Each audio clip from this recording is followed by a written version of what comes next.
Foi em setembro de 2017 que o mais conhecido comentarista de futebol alemão, aquele senhor que eu assistia desde criança, me convidou para fazer um programa de rádio. Mas a cada semana a gente acabava conversando muito mais sobre a política, as pessoas, os rumos do nosso país, os filmes clássicos que sempre dão um jeito de serem revistos. Ele me contava também sobre as memórias de garoto, naquela Berlim destruída pela guerra, e também de jovem, quando foi perseguido pela ditadura militar brasileira. Falava das músicas que ouviu, dos cinemas que frequentou numa São Paulo que já não existe mais. Falava de Stanley Kubrick, de Pelé, de Bossa Nova, de como tinha saudade da Bahia, de descer para o estádio do Pacaembu e da Copa do Mundo que cobriu na Alemanha. Ele falava dos filhos, da luta contra o nazismo, da velhice, do trabalho na televisão, daquela eterna batalha pela liberdade. Quando completamos 1 ano de programa, às vésperas das eleições de 2018, Gerd Wenzel ofereceu um churrasco em sua casa. Eu ofereci esse filme.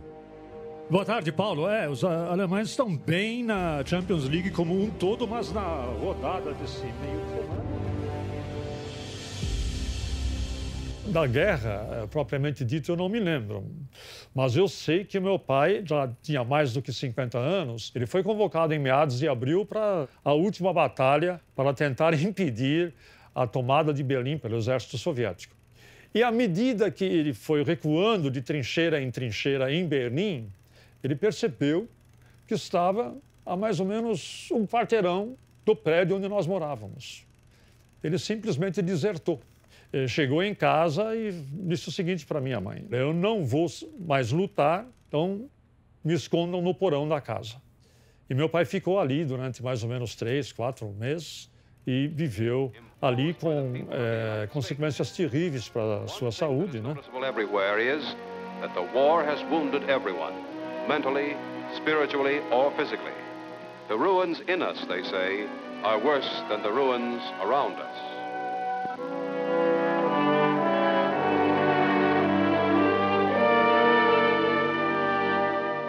A minha mãe, na sua juventude, ela tinha trabalhado em Berlim para uma família judaica.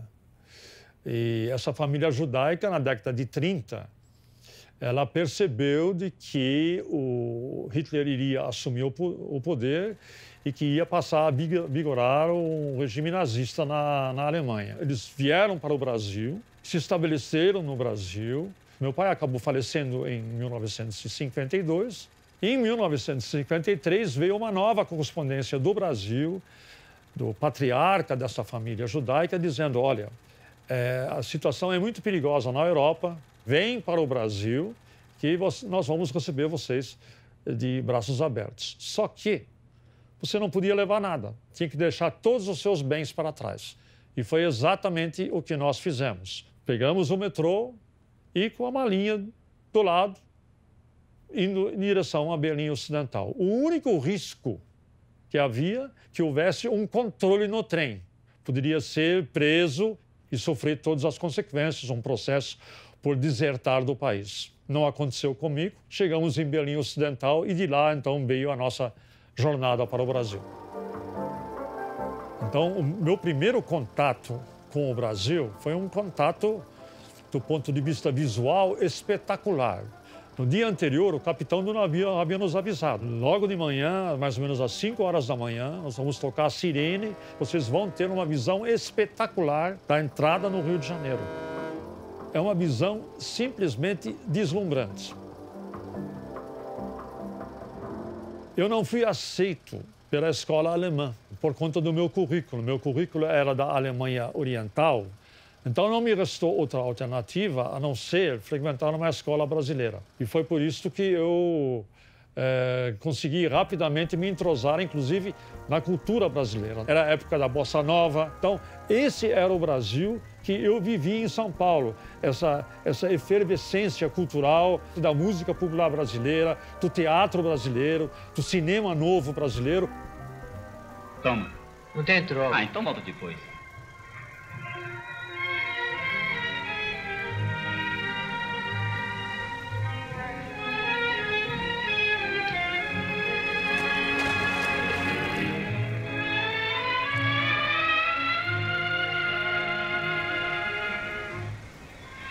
Como estão impossíveis, até parecem suburbanos. É, ele está jogando bem. Ah, minha mocidade. Os cinemas eram, na realidade, grandes teatros. Eram salas de espetáculo para 1.200, 1.500 pessoas. Então, havia uma efervescência nesse centro da cidade de São Paulo, Praça da República, a Avenida São João, e a Rua Augusta, que a Rua Augusta, na época, era a rua de São Paulo, onde aconteciam as coisas. Havia as melhores lojas, havia os bares, havia botecos. Sem parar, crescendo para os lados, os toldos se multiplicando, vitrinas nunca vazias, perfume francês, tecido escocês, pérola japonesa, vaso da China, tapete da Pérsia, made United States, cruzeiro novo. E a minha primeira grande lembrança da Rua Pará é a seguinte: a Rua Pará, se você continua descendo a Rua Pará, você vai descendo, descendo, descendo, aí você chega lá embaixo, você desemboca num portão lateral do Pacaembu, do Estádio Municipal do Pacaembu.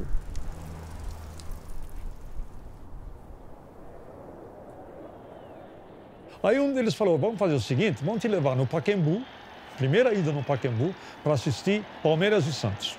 Eu me apaixonei na hora, um time todo de branco. Falei, não, é esse time que eu vou torcer. Dei tanta sorte que logo ali o Santos já deu de 3-1 no Palmeiras. Dei tanta sorte que 2 anos depois surgiu o Pelé, ou seja, eu fui um torcedor privilegiado, né? Torcer pelo Santos, acompanhar o Santos. Cheguei aí à Vila Belmiro para acompanhar o Santos. Cheguei aí ao Maracanã para ver o Santos jogar. E agora atenção, preparem-se. Vamos viver juntos as emoções desse grande espetáculo. O futebol dos ídolos, dos dribles sensacionais, das jogadas brilhantes, dos gols extraordinários. É interessante, eu fui tomar a minha consciência política através da religião. Eu fazia o meu curso de teologia na faculdade e nos fins de semana eu era convidado pelas igrejas para fazer palestras, para pregar. Então conheci o Nordeste, interior, Caruaru, né? Teresina, interior da Bahia, Ilhéus. Esse conhecimento dessa realidade do que acontece no interiorzão do Brasil, no fundão do Brasil, me fez ter um contato cada vez maior com a igreja, que eu decidi realmente ser pastor de uma igreja. Que, no caso, eu fui pastor da Igreja Presbiteriana do Brasil. Em 64 teve o golpe militar do Brasil e isso também se refletiu dentro da igreja. Foi feito um processo sumário comigo dentro da Igreja Presbiteriana do Brasil. E esse processo sumário ele resultou numa denúncia ao DOPS e me prenderam, o que acabou acontecendo em março de 1969. Levaram para Belo Horizonte, para uma cadeia de periferia, onde eu fiquei morgando durante mais ou menos 1 semana e 8 dias. Sofri um interrogatório durante um dia inteiro, depois do qual eu fui liberado para posteriores averiguações. Fui preso mais 2 vezes, no decorrer de uns 2, 3 anos, para mais averiguações.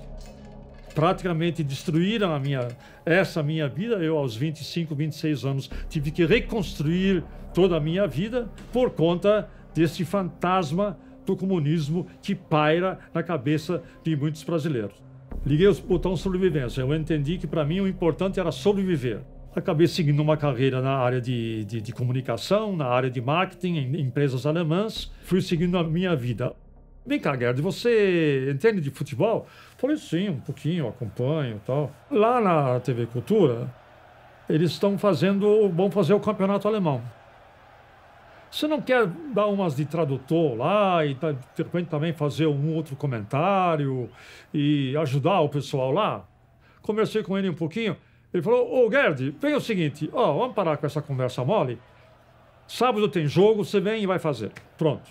Tivemos índices de audiência de 2 pontos, 3 pontos, que é um negócio de maluco, né? Os times vão voltando, o Bayern de Munique do Renato Sanches, que perdeu um pênalti. O Bayern vai ganhando de 2-0.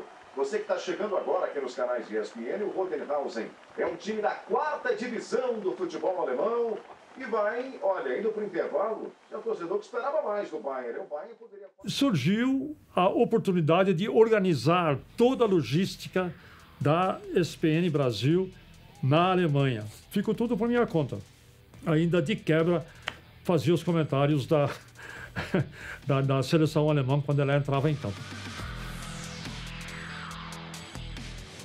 O bairro, ele não perdeu a sua característica original, que é um bairro operário, né? Não mudou nada, os prédios são exatamente iguais. Foi realmente surpreendente. Por quê? Porque desfez esse estereótipo que a gente tem dos alemães. É um país que aceita a diversidade, no sentido político, no sentido de orientação sexual, no sentido étnico, no sentido de nacionalidades. Se você quer conhecer uma cidade multicultural hoje, por excelência, essa cidade chama-se Berlim. É exclusão. O nazismo ele começa com a exclusão do outro. Você exclui o outro. Na Alemanha foi assim. Excluíram os comunistas, depois excluíram os socialistas, depois excluíram os judeus, depois excluíram os LGBT e foram excluindo, até finalmente só ter um pensamento vigente. Essa foi a ditadura nazista. Esse assunto tem tomado as redes sociais muita discussão e uma grande indignação de pessoas como você, esse tipo de coisa de brasileiros tentando dar aula para os alemães sobre nazismo. Não me surpreendeu, porque o Brasil nunca reviu a sua história. E isso não vem só de agora.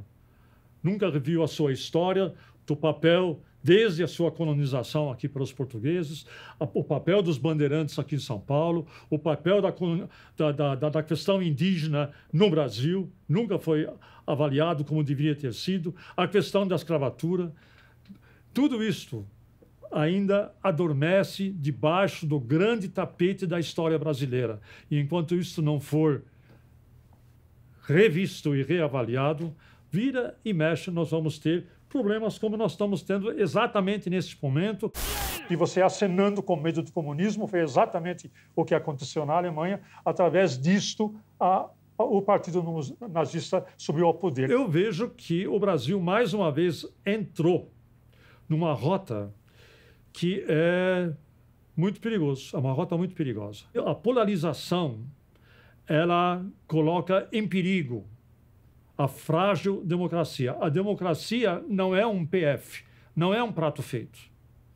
A democracia, ela sempre está em perigo.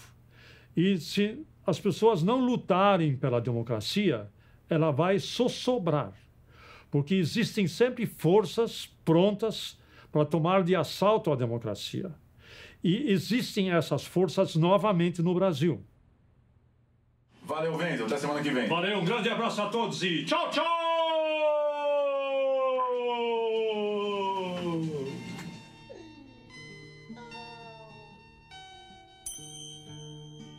Senhor cidadão, me diga por quê, você anda tão triste, não pode ter nenhum amigo, Senhor cidadão, na briga eterna do teu mundo, Senhor cidadão, tem que ferir ou ser ferido, Senhor cidadão, ô cidadão, que vida amarga, Oh, Senhor cidadão, eu quero saber,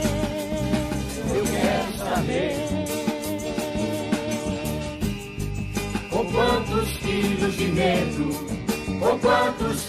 de medo, se faz uma tradição. Oh, Senhor cidadão, eu quero saber,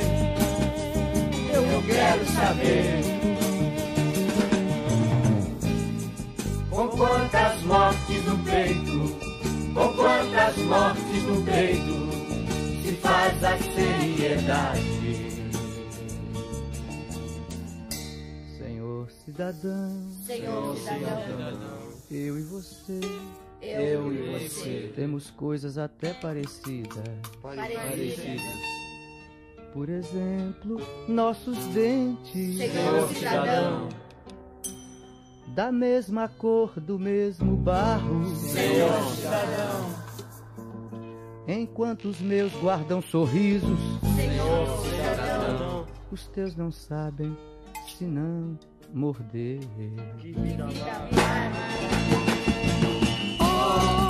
senhor cidadão, eu quero saber